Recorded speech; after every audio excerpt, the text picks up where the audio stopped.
I want to tell you something, guys. Whether you like it or not, or whether you believe it or not, it's just my truth.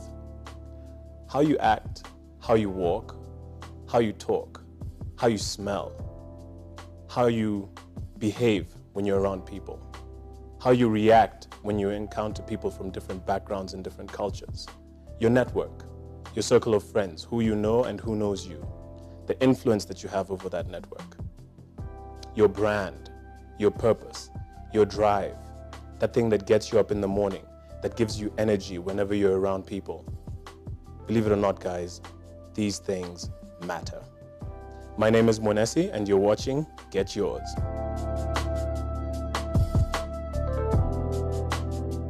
Guys, I want to take you to a time when I wasn't exactly as polished as you can see now. I remember when I came back from South Africa about 7 years ago. I came back to Kenya. And, I was a stranger and a visitor in my own country. And I'd come from a place where I had to deal on a daily basis with people from different backgrounds, different cultures. It was a melting pot. I didn't know how important that experience was until I came to Kenya at a time where a lot of multinationals were setting up their businesses.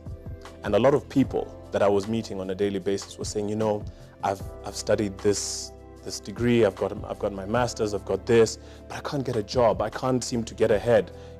People are hiring, but it looks like you have to have a connection or a network, or you need to know someone who knows you, and so on and so forth.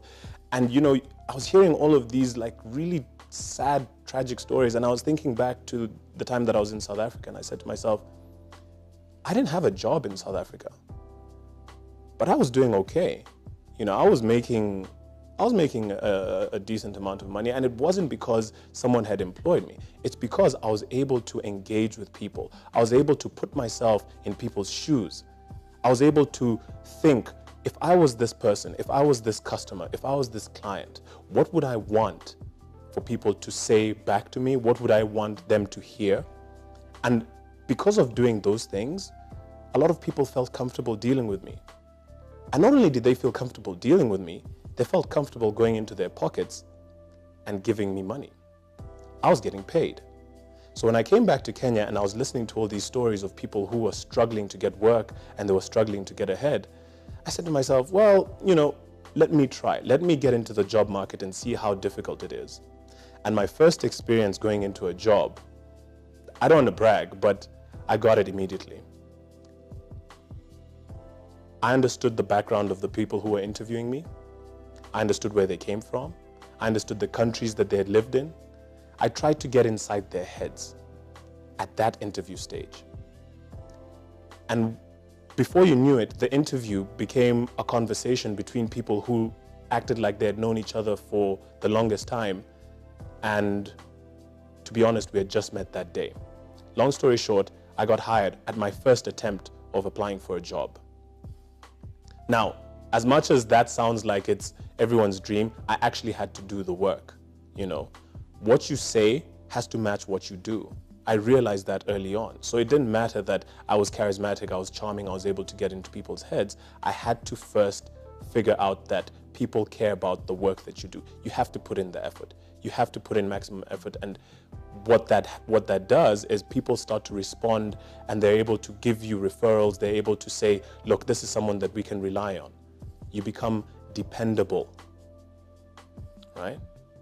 There are a couple of rules that I will be taking you over in the next couple of videos, which will show you how you can grow these things like dependability, how to be charming, how to get inside people's heads, how to influence your target market, how to have a network which you can use, because so many people have these numbers in their phone books and these huge address books and contacts and Facebook friends and whatever, but they can't use them. They can't put them into something that can make sense and pay them.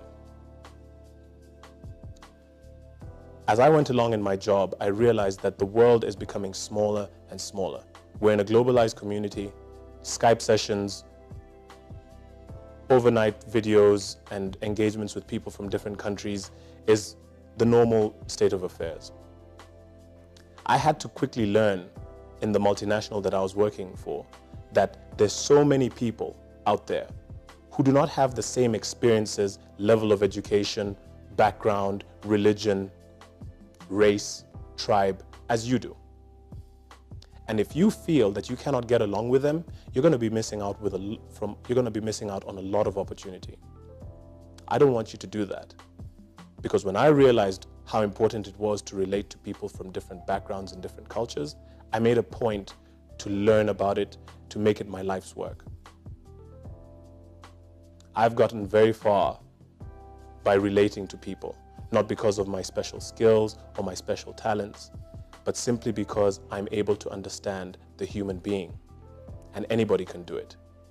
Whether you're tall, short, rich, poor, black, white, doesn't matter. This is not about tribe. This is not about circumstance, level of education. This is about you being able to put into place certain things that can help you package yourself to become more successful. Thanks a lot for watching, guys. In the next video, we're going to be talking about why it's important to have empathy, that ability to put yourself in someone else's shoes. I'll tell you more about how this helped me and how it can help you as well. You want to stick around because we have so much stuff to give you. And I'm really grateful that you've taken the time to watch what we have. If at all you want to get in touch with me, I know a lot of you guys are out there struggling. You're trying to figure out this life thing. Hit me up. My contact details are below. My website is www.epiea.com. You can reach me on Mwenesi@epiea.com. And remember, we want you to get yours.